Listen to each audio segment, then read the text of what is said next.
Welcome everyone at the Circus Talks. This is the very first Circus Talks of the EJC. And we're very excited to see you all here. We hope you found some tea, some cookies, have a nice seat.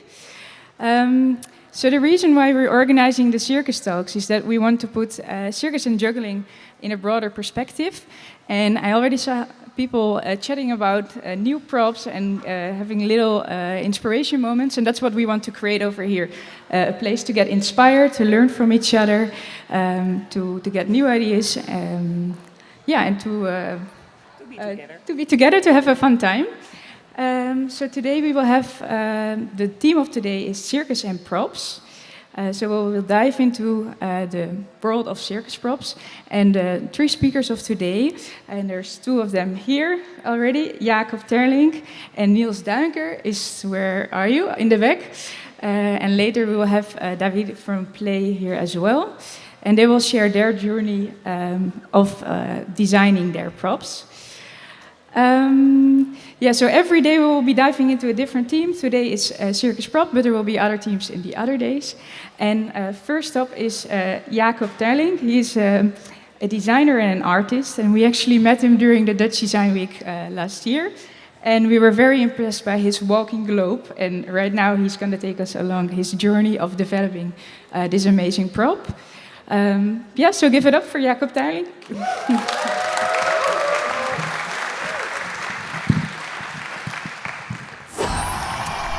Hi, hello. Nice to see a lot of people here.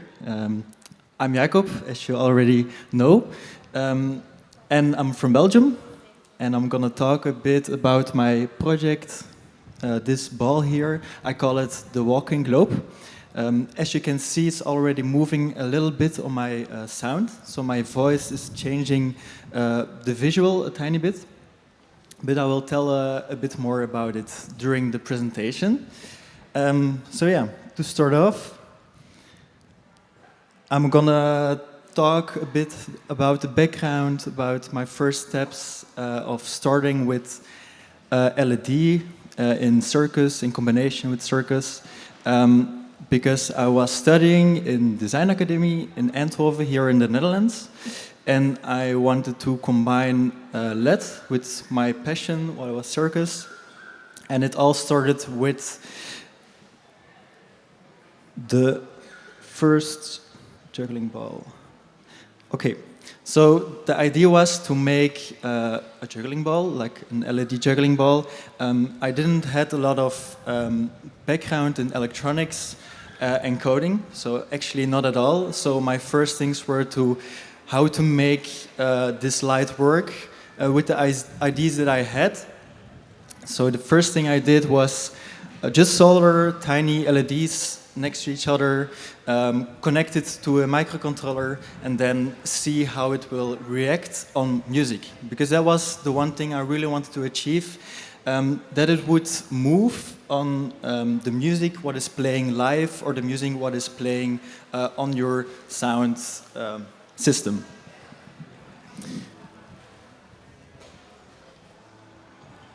There should be a little bit of sound, but it's quite silent, I think. Okay, so it's moving on the music. These were the first achievements I had. So I was very happy. It only was not really a juggling ball yet. So there came V2, and this one was already the first juggling ball.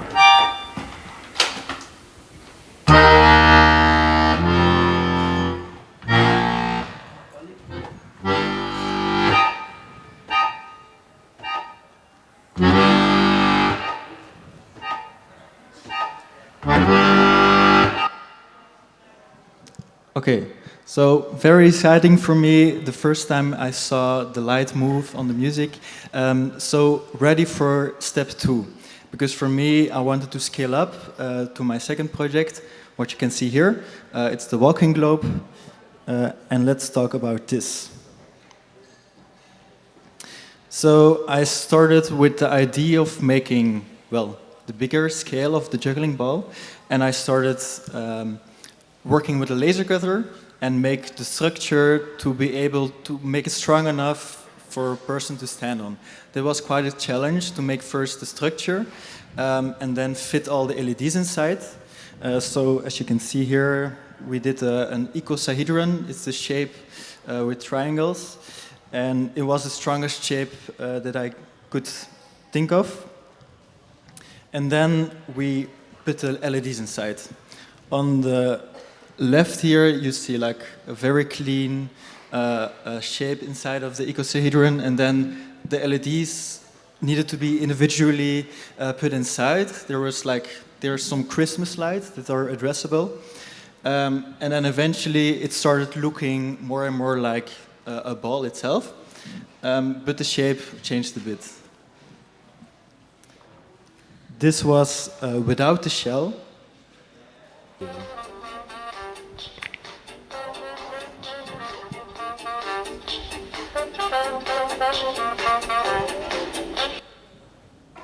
So the exciting thing was that we also mapped the sphere, so you have an image that you can project on top of the sphere itself, and so you can move the shapes, or you can move the light actually around the ball itself. But then there came a problem. So this picture is quite spaghetti of cables, also because I didn't have background in electronics. This was the result. But the biggest problem was the outside layer, so I didn't have really a good hard shell to stand on. So actually the project failed, so I couldn't continue, but I got 2 months for me that I still wanted to work on it, and I found a shell. Actually, there is a company in the Netherlands, a circus company. It's called Company with Balls, and they had just this laying around, and I was very lucky to find them. It was transparent and big enough to fit my ball inside of them. And then it worked. So it's rigged inside. It's not super steady, because if you roll it, it will like move a little bit. But with like metal cables and a lot of metal inside, it stays where it should be. And this is quickly to show a second iteration of the ball itself. I don't have it with me, but it's 50 centimeters, and it was to test out the technology a bit more.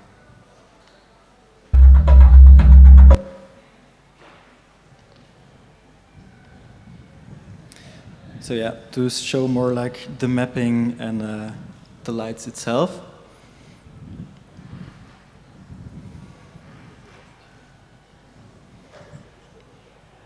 Okay, so back to the ball here. We actually made a performance with it. We performed on some places. We are doing this for about a year and a half now.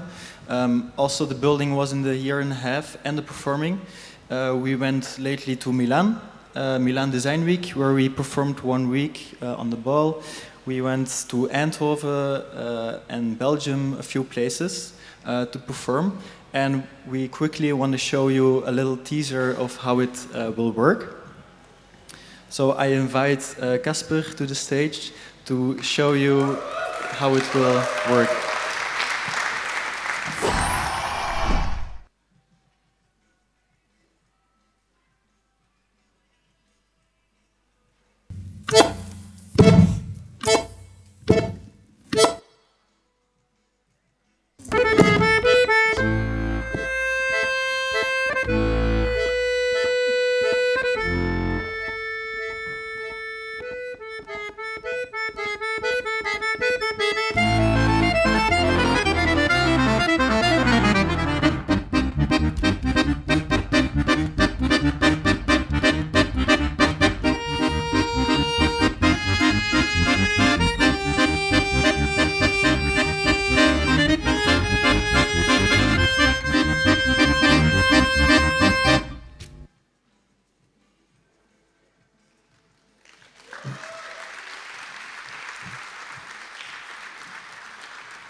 Okay, it was a bit hard to change the visuals during the performance because of the PowerPoint, but I can like change the lights and the colors also during the performance. Yeah, to show a bit of the background.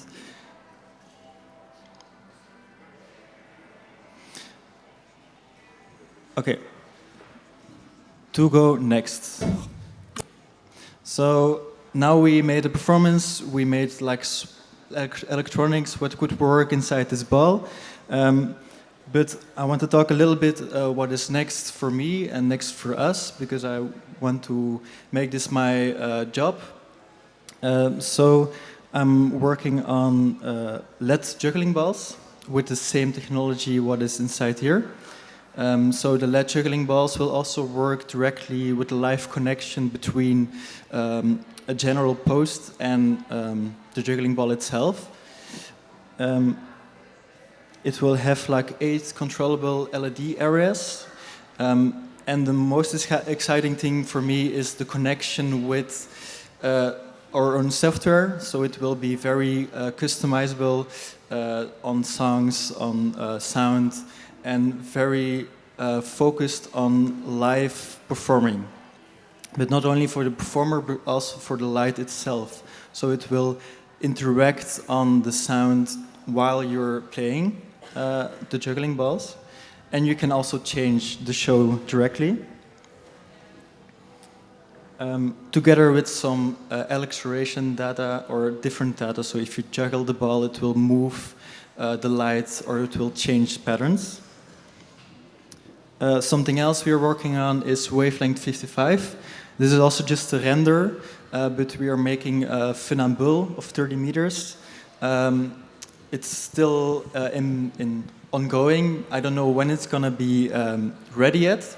But the idea is to have sort of DNA strip of LED bars, and it will move with the lights and the sound. And then quickly, the GLOWbe Studio, it's a node-based system we are creating, and it will be open source eventually, and it will make every light object that we are creating to be easy for the public. Yeah.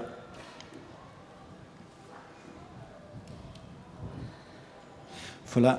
I think this is what I had to tell you, and if there's questions, I'm very pleased to answer them. Thank you very much.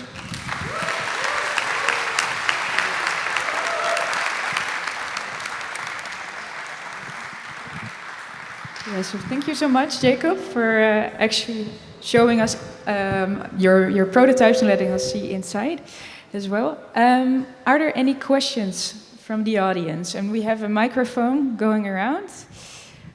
Yeah, my inspiration was just I really wanted to scale up. So the small ball was exciting, but I wanted to have more light, more visuals, so it can be like a big performance. So you don't have to be close to it. Something like that.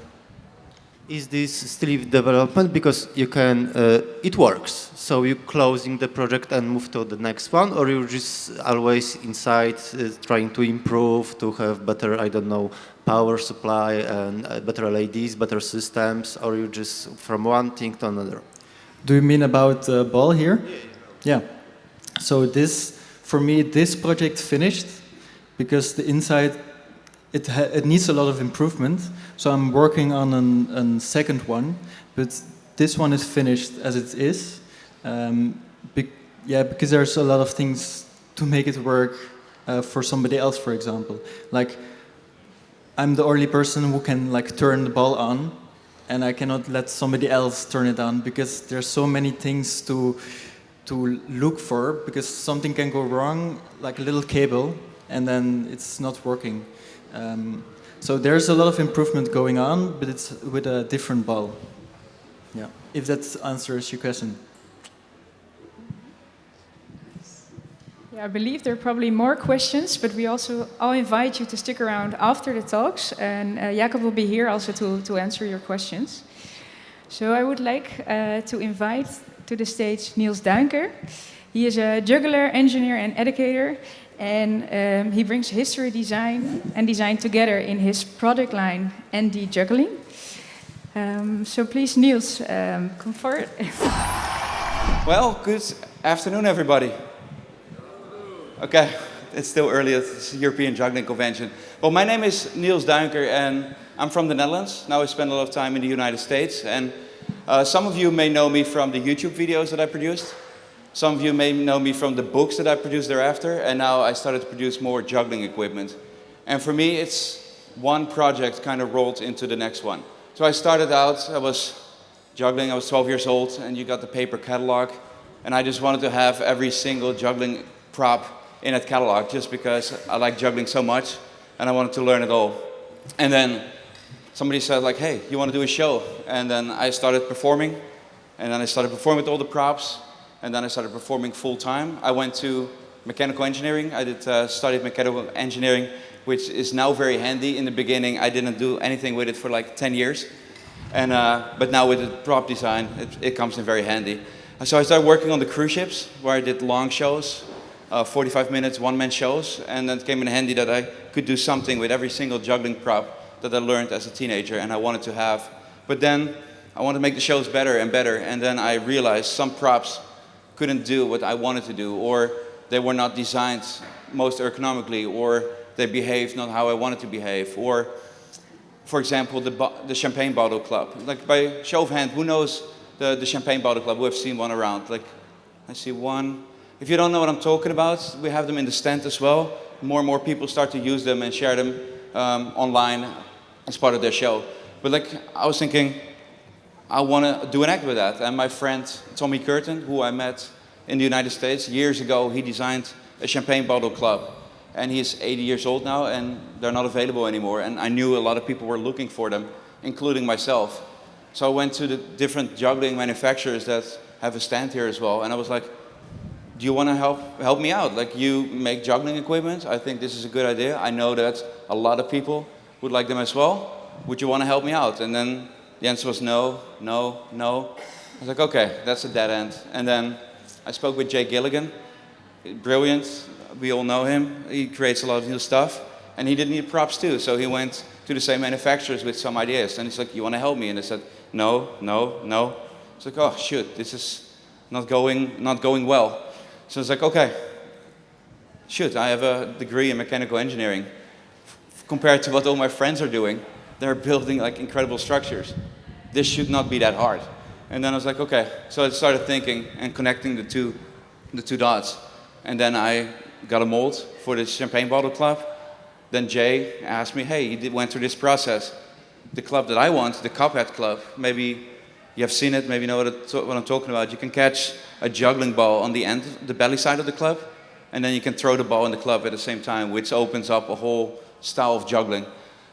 He's like, it's the same process, it's a different shape. Would you like to help me out? Because I really want to have this act that I can create. And I was like, sure, I'm a big fan of your work. I've done it once. Let's do it together again. And yeah, so it's like just the pleasure of seeing that act was for me already worth it. But then I realized like, it's so cool. A lot of us want to try that as well. So like, let's reuse that mold and just make them available to more people. And yeah, and then I started to understand more and more how to produce juggling equipment.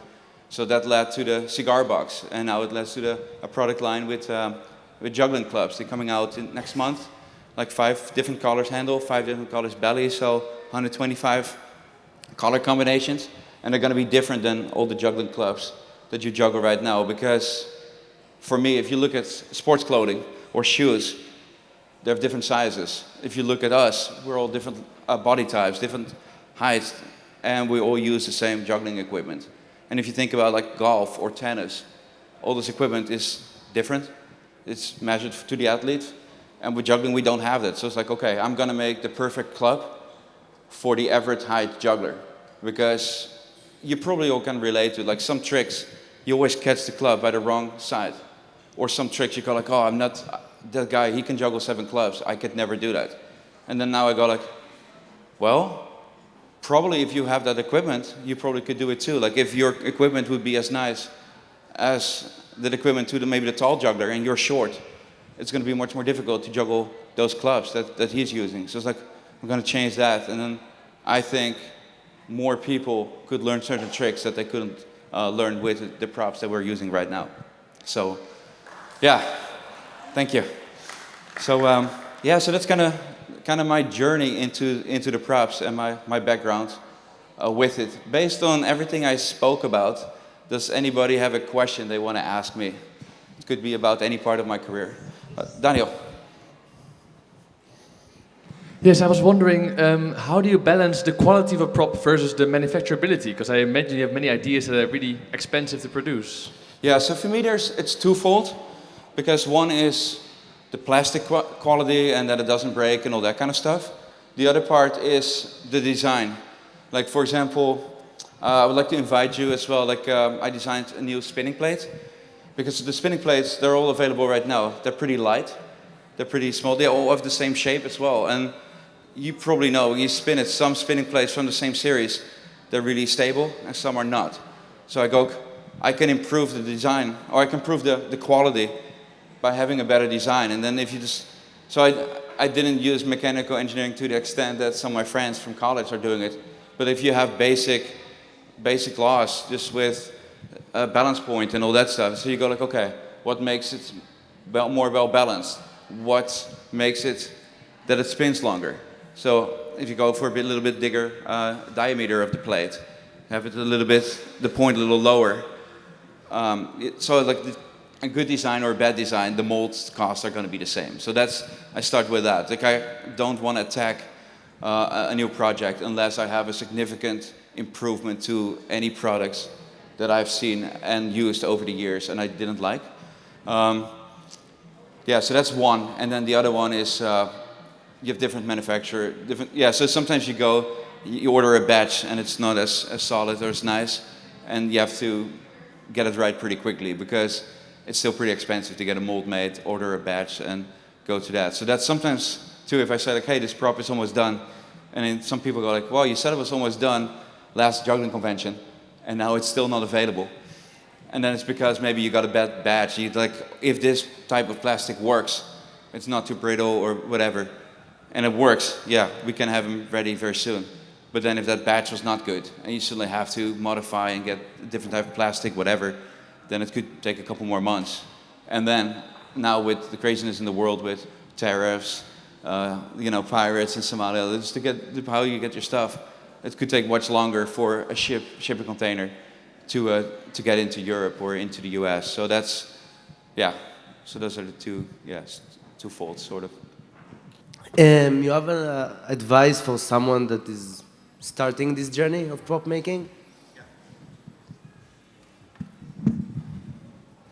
Yeah, so if you just start out, like for me, my journey is like I wanted to have better props to juggle, because I think if your props are really well suited to what you do, you can learn quicker. Or, for example, like if you do a strolling gig and you have, like if somebody says like, oh, I want atmosphere entertainment at my party, and you have to juggle for 3 hours or a long training session, you probably know like at the end of that session, your throws are going to be less accurate. But then if the prop is not well suited to what you do, you have extra brain power with every throw. So like if the club spins not the way I want it to spin, because the balance point is different, at the end of those 3 hours, my brain is just fried and I don't have the thinking power to make the precise throws. So then it's more like my natural, the way I want to throw it kicks in. So that's why I'm designing those props that are more in line with what you're naturally, when you aim something, where it naturally wants to fly. So if you start out, like for me, that's my starting point, my passion, and that's how I want to make the difference.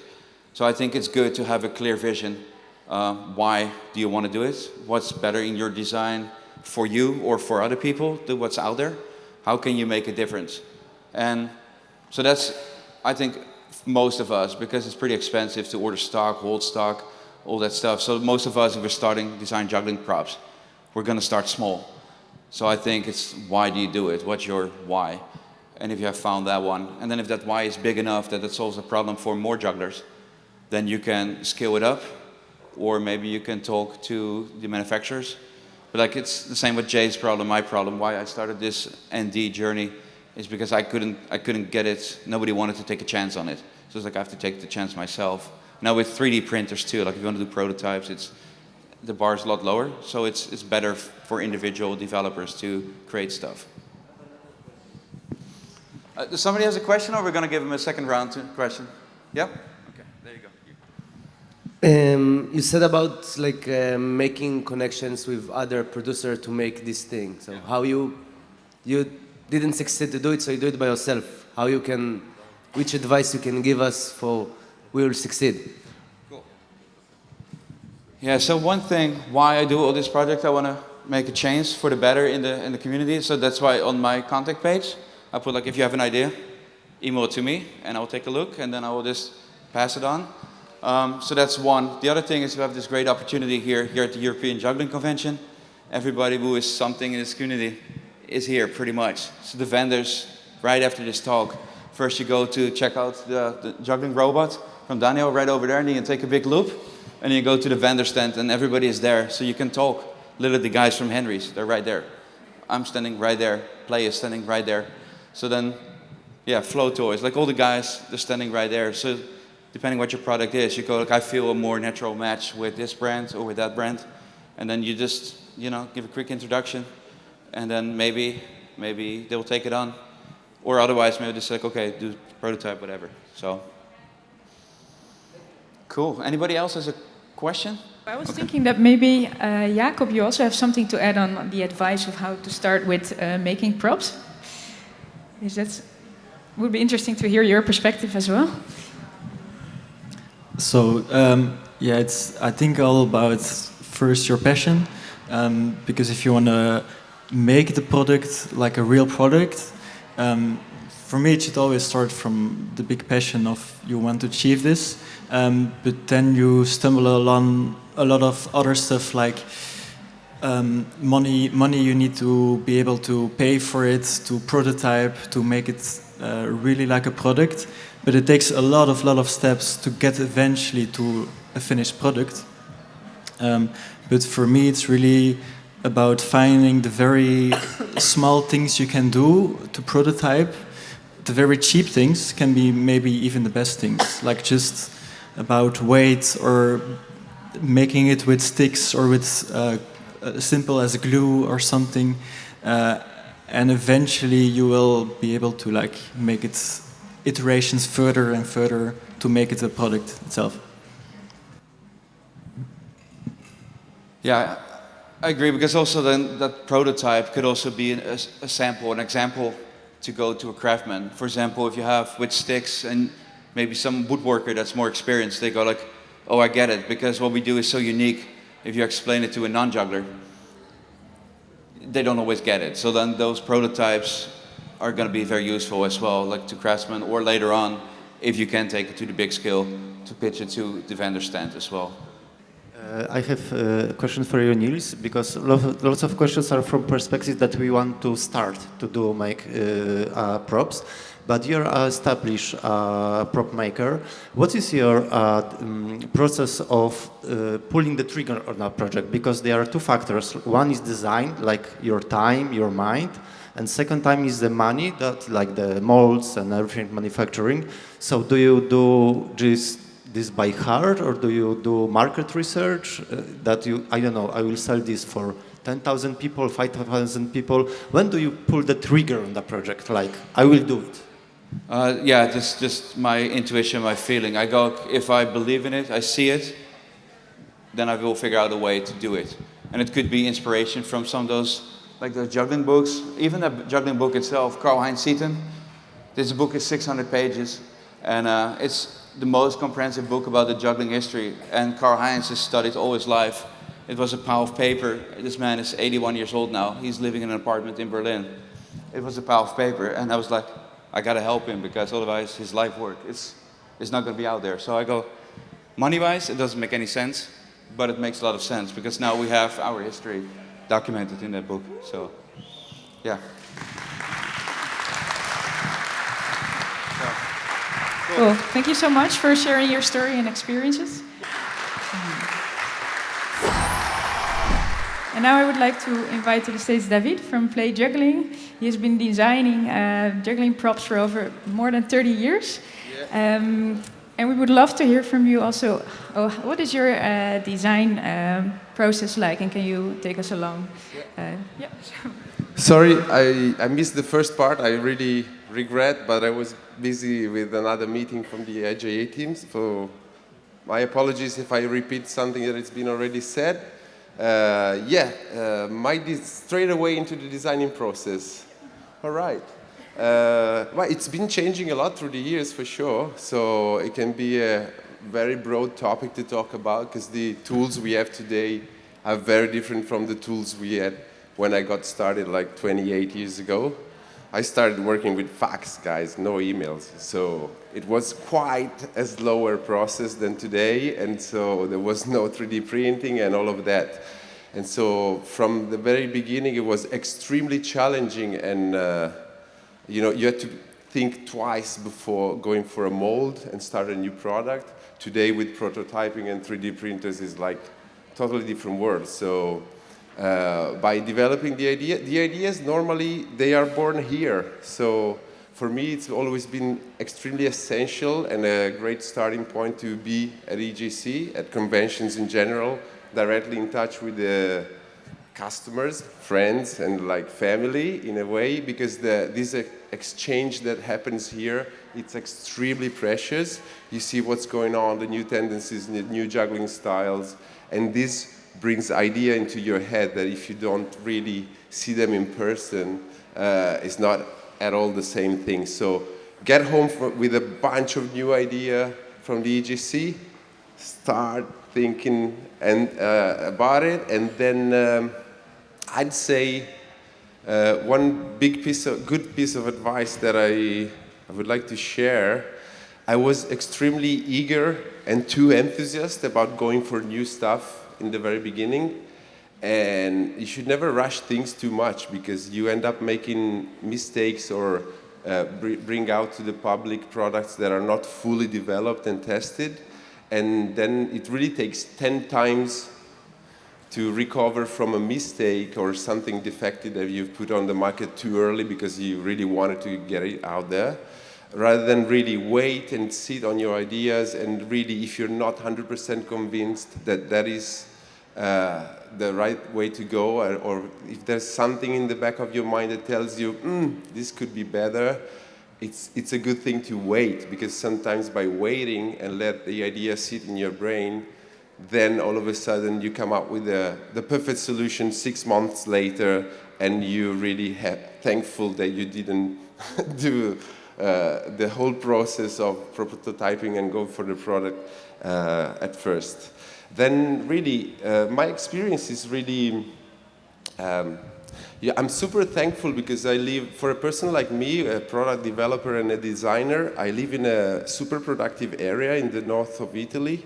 It's an extremely industrialized, unfortunately, and cementified area, but it's actually a manufacturing playground because there's like third, fourth generation family business, so small business accessible for small quantity productions for any type of technology, CNC, blow molding, injection molding, rotary molding, you name it. I made an effort to keep this network as close as possible to me. Obviously, this is not possible anywhere in the world. So really, big advantage I had since the very beginning, living in the middle of a super productive area, so having access to different technologies. And for me, this is key, like having the direct relationship with the supplier. It's not only funnier than just sending an email on the other side of the planet, but also keeps you in control of the thing. You know, being on the side of the machine when they started production of the blow molding, of the club bodies, and you know that 1 gram, it's a big deal to you guys, but for the blow molder guy, it doesn't mean anything. You know, being there and double checking that it does the job properly and set up the machine properly, it's a great advantage. So if you can have direct access to the technologies you need to develop your product with, that's a big advantage. Rather than that, yeah, you know, my goal has always been selling only what we produce. So I can go through maybe some examples, like one of the latest one, which I presented here for the first time, actually got ready less than a month ago. It's a white juggling ball. The most original juggling object in the world. So this is like a perfect example of an idea sitting there for years and then waiting for the right time to be developed. So my starting point here is the fact that it's almost impossible to, if not, it is actually impossible to get bean bags manufactured in Italy. No one cares. They are too busy in the fashion industry that it's more remunerative, I guess. So I could never convince any manufacturing company to produce bean bags in Italy. And so I ended up doing like the greatest majority of the distributors and producers. I guess 98% of the bean bags that you use and you find on the market are manufactured in Pakistan because they're good at that. They're good at sewing. They're good with fabrics. Also football balls are made in Pakistan, the greatest majority. So it's like a core industry there. And so for years, even if it wasn't my intention really, I had to carry a couple of very basic but decent quality bean bags because, beginners, circus schools, they want something cheap and to get started with. But it's not my priority. It's not what I do. It's not what I like to do, to buy and resell. So I really wanted to develop a bean bag. And also lately, in the last couple of years, I was feeling really the weight of the fact that you pay 35 cents for a bean bag, and then you pay €1 for the transport and another 30 cents for the customs. So it's really unsustainable for me to have to, pay 3 times the price of the product value for transportation from the other side of the world. So nothing bad about the Pakistani industry. They work great. They do great quality bean bags for everyone. But for me, it was priority to bring the production inside my factory. So I really, I think I did maybe over the years hundreds of different tests about coming to. My bike just fall, by the way. It's no problem. It's just a bike. So yeah, having a shell so thin, this is the main feature about this ball. It's like feeling exactly like a beanbag because it's a 1 millimeter thickness shell. Wasn't so easy to achieve, especially a few years ago.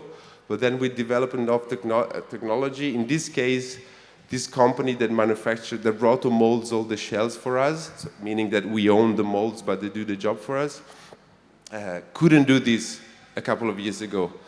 They bought new machines, better technology. Now we can go down finally to one of my oldest dreams, having a super thin shells that mimic as much as possible fabric, PU fabric.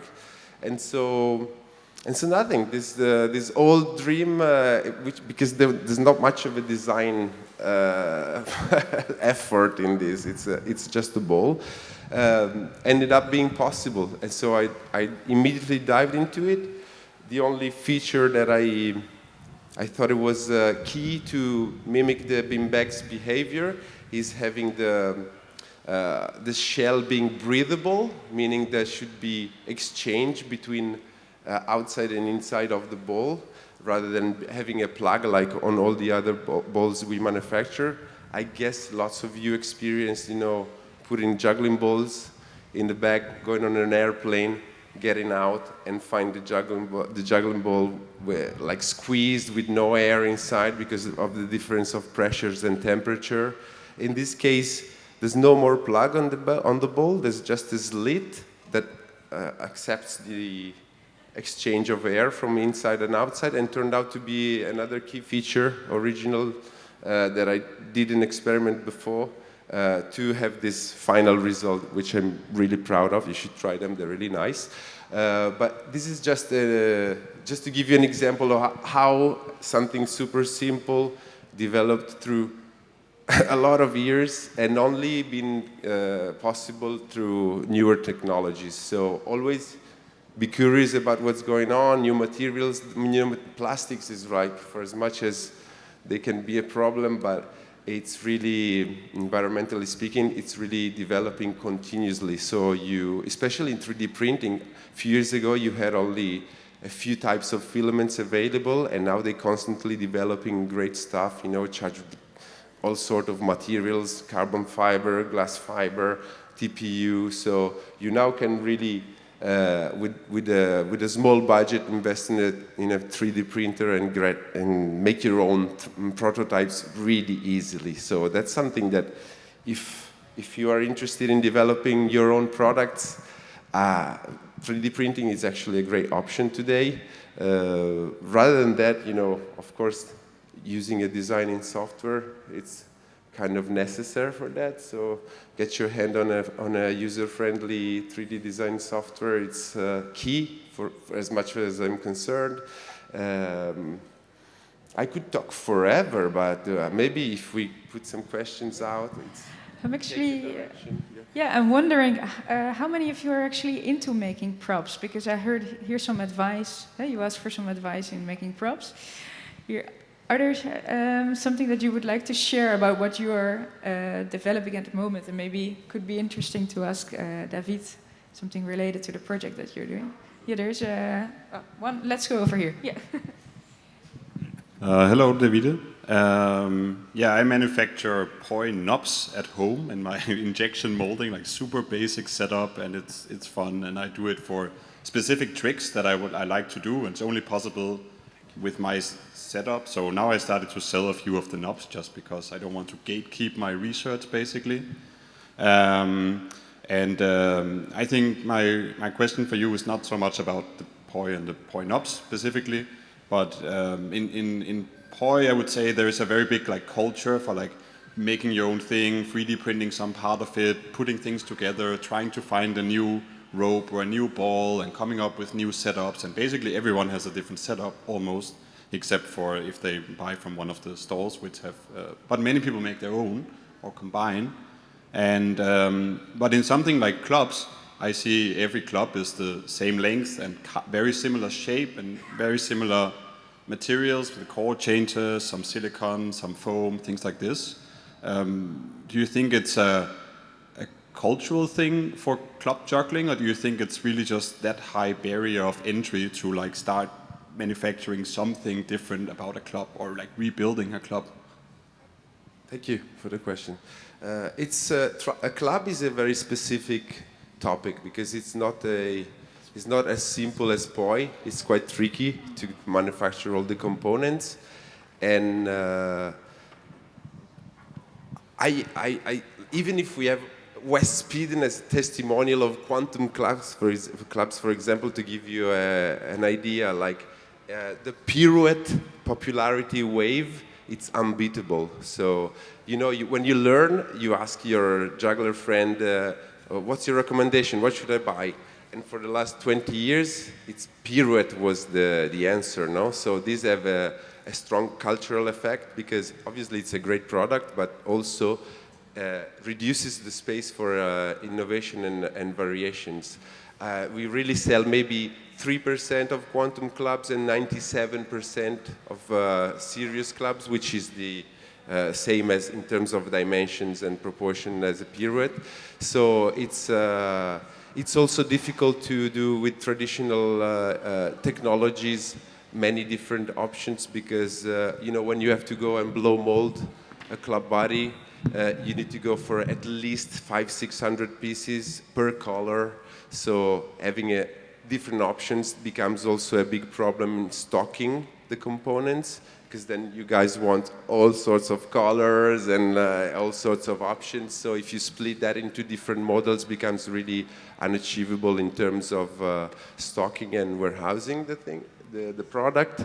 But there is an actual limit because people are not so into switching from the favorite or from the recommended they started with. So I wish I would see more types of clubs on the market, but in my case, it's and it still seems like it's kind of impossible to get out of the popularity of the pirouette, at least in our community.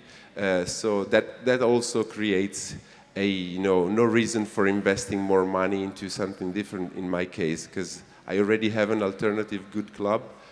and it doesn't sell. So I concentrate on working on new materials, new technology to get the job done on the same model, because that's what everybody likes, rather than offering new different options. Thank you. That was very comprehensive. So we have time for one more question in the back. Yeah, this is actually, I produce it, but it's actually somebody else's project. So this is I don't know if I can demonstrate anything with microphone and juggleboard and balls in my hands, but I hope you're familiar with this object. It's a juggleboard developed by Craig Quad for inclusive juggling. In this case, I just supported the project. The design is not my original idea, so in this case, I put at the service of this beautiful project my network of technologies available, because I was thinking if this has to land somewhere, you need to start from the object itself, because if you go to a formation for be able to use this apparatus, then you need to have it. You want to go home with a guitar when you go to your practice sessions to practice at home, and this should be the same. So this is actually a unique project that I just supported the making of instead of starting from a personal idea. But thank you for the question, Garrett. So Gerrit is in the yellow hall with the juggle board, and one workshop will start today. At what time? At 3. So it's today at 3 in the yellow hall. Can I say one last little thing for the eager enthusiast makers? Last little thing. Never give up, be curious, give names to your products, nicknames to make fun with, so you attach to the product and they become your friends when you go and talk around with them. This is something I always do. And have fun, never stop exploring, because that's what keeps it alive, and surprises come along the way all the time. Yeah, thank you so much.